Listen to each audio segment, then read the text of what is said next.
Pieghe bianche non mi spiego adesso.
Piano qua.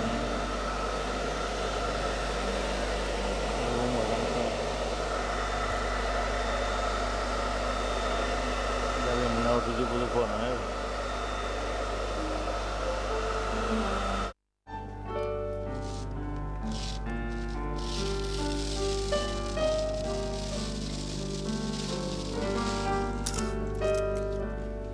Si vede?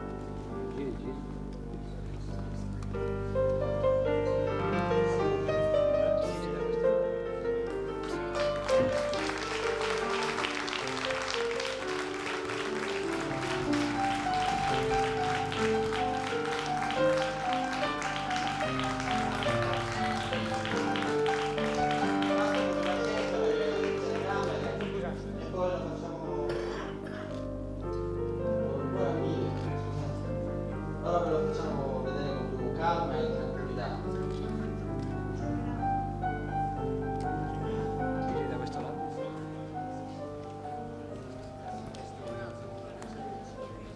Io direi di fare un sincero e caloroso applauso a 60 anni di studio del dottore Violante, che è stata la sua strada che abbiamo seguito, non migliorata né superata, che abbiamo semplicemente seguito. Siccome è una strada bellissima, in discesa, ci è venuto automatico. E grazie a Dimitri Salone che ha voluto e ha avuto modo di fidarsi pure di me, perché sembrava che ero qua io. E quindi il lampo di luce, la teoria di Rodacchio è dunque attendibile e supera tutte le altre, perché a quanto pare dal corpo si spingono un lampo di luce con effetto radiante che ha impresso il vino.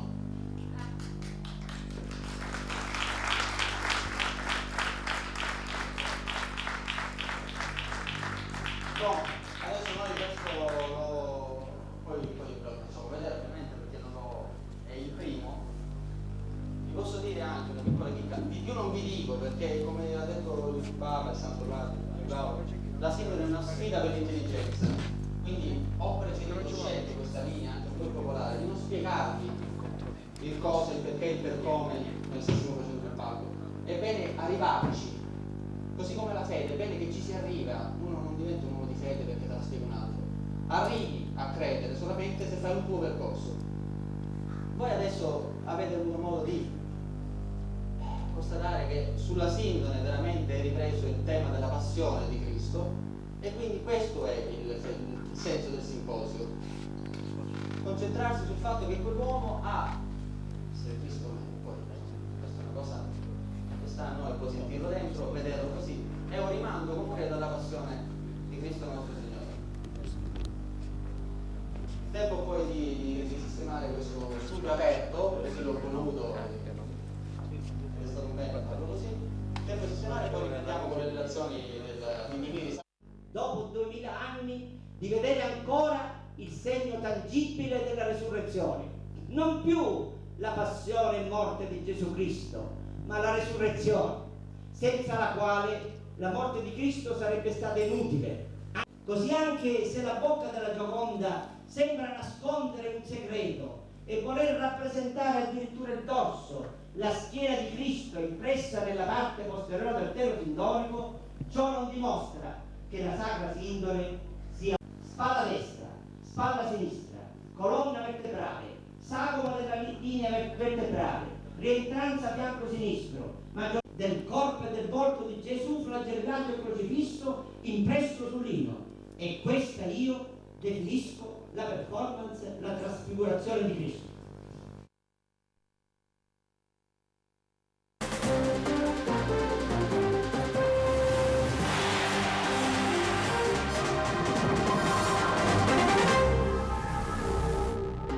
Pasqua in Sicilia, pieno di sole e di turisti, gran voglia d'arte, musei e l'Etna regala anche la magia della neve. La Sindone è come una pellicola fotografica a Messina, esperimento scientifico per dimostrarne l'autenticità. Presenti i massimi esperti di Sindone riconosciuti dal Vaticano, è stato compiuto un interessante esperimento scientifico. Ce ne parla Domenico Cangemi. Scienza e fede per una volta d'accordo. A Messina, nel corso di un simposio promosso dal Centro Internazionale di Sindonologia di Torino, il professor Sebastiano Rodante, uno dei massimi studiosi della Sindone, con un esperimento scientifico è riuscito a dimostrare la teoria secondo la quale fu un fortissimo raggio di luce partito dal corpo di Gesù Cristo al momento della risurrezione ad imprimere i segni del volto sul lino. Lo scienziato ha scoperto la fotosensibilità della tela imbevuta di aloe e mirra che trasformano il tessuto in una sorta di pellicola fotografica.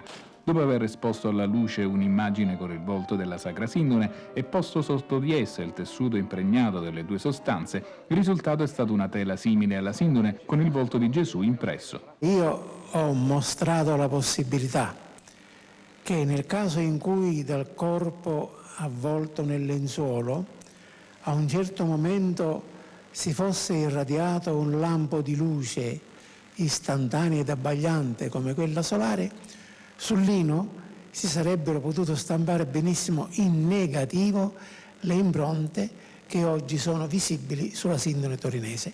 E sull'autenticità del Sacro Velo, lui che l'ha visto da molto vicino dice: Io che sono medico ho dimostrato la mancata putrefazione di questo corpo morto. Questo fatto della mancata putrefazione appunto è un indice che quest'uomo non doveva essere un uomo come noi, ma un uomo diverso, insomma.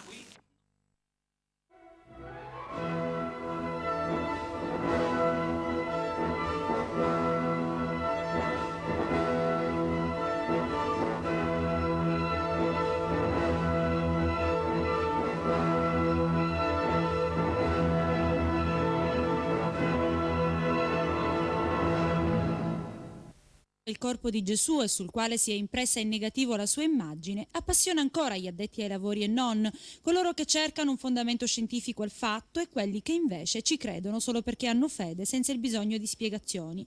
Si è parlato proprio della Sindone oggi in un simposio organizzato da Antonio Ivan Bellantoni e voluto da Dimitri Solonia, delegato per la provincia di Messina del Centro Internazionale di Sindologia di Torino. Ospite d'onore Sebastiano Rodante, decano dei 39 scienziati internazionali specializzati in sindologia e riconosciuto dal Vaticano, nonché delegato per la regione Sicilia del Centro Internazionale di Sindologia di Torino. Rodante ha eseguito in diretta un esperimento scientifico un po' particolare. L'intuizione di partenza, frutto di 60 anni di studio, è la fotosensibilità di un telo di lino imbevuto di aloe e mirra. Nel corso dell'esperimento, lo studioso di Siracusa ha dimostrato che è possibile imprimere in negativo l'immagine di Cristo sul telo, riproducendo l'immagine sindonica, esponendo il telo e la stessa immagine ad un fascio di luce. È a questo punto, però, come spiegato da Rodante in conferenza, che un semplice esperimento scientifico diventa verità di fede. Sì, questa è stata una scoperta che mi ha fatto fare lo Spirito Santo, per cui una volta scoperto che le tele di lino imbevute di aloe e mirra sono fotosensibili, e se lo sono oggi, erano anche fotosensibili 2000 anni or sono, ecco, questo fatto dimostrerebbe, mostrerebbe la possibilità, non dico mai dimostrerebbe, mostrerebbe la possibilità che nel caso in cui dal corpo avvolto nel lenzuolo imbevuto di aloe e mirra a un certo momento si fosse irradiato un lampo di luce istantanea e abbagliante come quella solare, sul lino si sarebbero potute stampare benissimo le impronte che oggi noi vediamo sulla sindone torinese. Lei oggi dimostrerà quella che è un'ipotesi sperimentale, tuttavia c'è un confine, quello della scienza da una parte e della fede dall'altro lato. Ecco, qual è il punto di incontro tra questi due aspetti? Beh, questi esperimenti sono infatti al limite tra scienza e fede, perché lo sperimentatore come me deve fermarsi al campo empirico di sua competenza, cioè dire di mostrare la possibilità che con un lampo di luce si siano formate le impronte. Poi come questo lampo di luce possa essere venuto fuori da un cadavere, questa è una cosa che sperimentalmente non si può dimostrare, in quanto siamo appunto al limite tra scienza e fede. Insomma, un simposio e un esperimento organizzati nel Sabato Santo, comunque prima della Pasqua, in fondo per credere ancora di più. E certo, perché la risurrezione è la base della nostra fede, in quanto San Paolo dice: se Cristo non fosse risorto, vana sarebbe la nostra predicazione e vana la nostra fede. Quindi la risurrezione non si può dimostrare, però con questi esperimenti che vanno al limite tra scienza e fede si ha nel cuore una grande gioia, insomma. Ultimamente, dopo la pubblicazione anche del Codice da Vinci, sono tantissimi gli appassionati della storia dei Templari e del tesoro che si dice i Templari custodissero e venerassero. Qual è la verità secondo uno studioso proprio della situazione? Guardi, sui Templari si dice di tutto e di più, che avessero tesori, che avessero incamerato beni e quant'altro. La verità è che era un ordine nato per difendere la cristianità. Il pellegrino che andava in Terra Santa veniva vessato e in questo modo i Templari proteggevano il pellegrino che andava in Terra Santa. Parlare indubbiamente di tesori, di misteri, di esoterismi affascina molto il mondo dell'immaginario, ma in questo senso cerchiamo noi di evitarlo e di portare avanti un ragionamento che riguarda le ricerche sulla cristianità e sulla protezione in questo senso, e quindi la Sacra Sindone in questa ottica rientra come protezione che i Templari, noi ipotizziamo, abbiano fatto. È vero quindi che i Templari custodivano la Sacra Sindone ripiegata?